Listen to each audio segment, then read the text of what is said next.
Non, non, parce qu'on est la Côte d'Ivoire. On a un public très exigeant. Donc, un public qui ne comprendrait pas qu'on ne gagne pas contre le Gabon qui a perdu ses deux premiers matchs, même si c'est une très bonne équipe. Donc, ça n'enlève pas la pression. Après, ça nous en rajoute pas. Mais en tout cas, on va vraiment jouer ce match comme si on n'était pas qualifié. Et comme si le Gabon jouait encore une place pour les huitièmes de finale. On va pas commencer à rentrer dans des calculs, pas commencer à regarder le tableau des huitièmes de finale. On va jouer pour gagner tout simplement. C'est normal qu'il dise ça, il veut gagner la Côte d'Ivoire. Après, moi, personnellement, je pense que nous aussi, on est préparé à jouer ce match-là. Nous, on ne vient pas jouer contre le dernier de la poule. On vient jouer contre une équipe du Gabon qui nous a mis en mal il y a quelques mois. Donc, on est motivé aussi pour faire un bon match. On n'est pas chez nous, mais on est bien.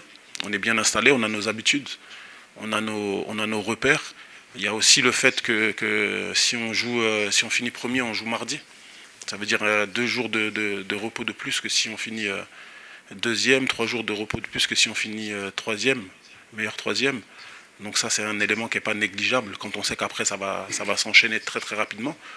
Donc ouais, on est bien ici. Donc on va, comme j'ai dit, pour ces deux raisons-là, on va chercher à être premier. Puis aussi pour l'honneur. On est quand même la Côte d'Ivoire, on est le tenant du titre. Donc on veut aussi finir premier parce que on veut montrer qu'on est la meilleure équipe de ce groupe. Là aujourd'hui, ce qui me désole un peu, c'est que on a nos proches qui ont des difficultés à rentrer au stade. Moi, ma femme et mes filles sont arrivées à la mi-temps du match alors qu'elles sont parties 2h30 avant le coup d'envoi du match contre le Cameroun. Moi, ça, c'est un truc qui me désole un peu. C'est vrai que nous, on a nos habitudes. Moi, j'ai mes habitudes quand j'arrive sur le terrain avant le coup d'envoi. J'aime bien voir ma femme et mes filles dans les tribunes. Là, je les ai pas vues, ça m'a un peu inquiété, je vous cache pas. Et après avoir discuté avec elles, elles m'ont dit qu'elles avaient mis beaucoup beaucoup de temps à rentrer dans le stade. Donc ça me désole un peu quand même. Je pense que pour un pays comme le Maroc, on devrait quand même avoir la capacité d'atteindre le stade assez rapidement, surtout quand on vient assez tôt au stade. Bon, ça on ne sait pas, hein. C'est que l'avenir qui nous le dira. Nous, on n'est pas en train de regarder qui marque, qui fait marquer. Le plus important, c'est le collectif. Le plus important, c'est que l'équipe soit déjà solide défensivement. Le plus important, c'est qu'on marque de buts. Alors, si c'est nos attaquants, c'est encore mieux, parce que ça les met en confiance. Si c'est d'autres joueurs, on prend aussi. Donc, je pense pas une dépendance sur ce point de vue-là.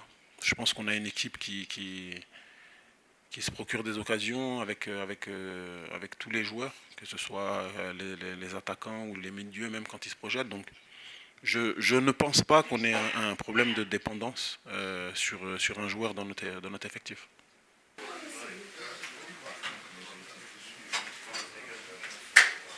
Pierre-Emerick est reparti.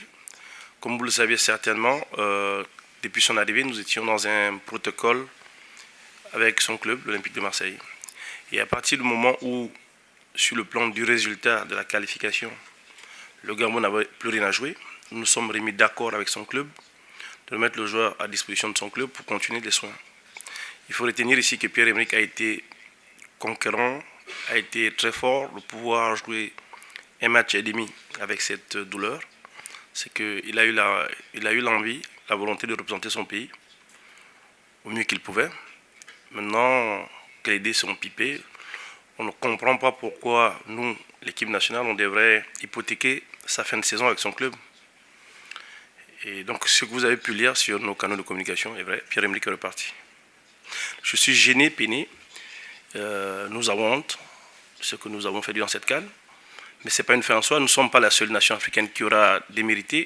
Il faut qu'on ait juste la capacité de pouvoir nous relever et reconstruire. Et ça passe par le match de demain. Le match de demain devait lancer la reconstruction sur le plan technique et même sur la suite des événements futurs. On a le même sentiment, c'est la honte parce que voilà, avant tout on est des hommes, on représente des familles on représente une nation, on représente une population. Et, et voilà, on avait à cœur vraiment de sortir de ces poules. Maintenant, ce n'est pas une fin en soi. Il y a beaucoup de nations qui sont sorties lors des premiers tours, des grandes nations du football. Et comme le coach a dit, en fait, c'est qu'est-ce qu'on fait derrière? Qu'est-ce que l'équipe va faire derrière?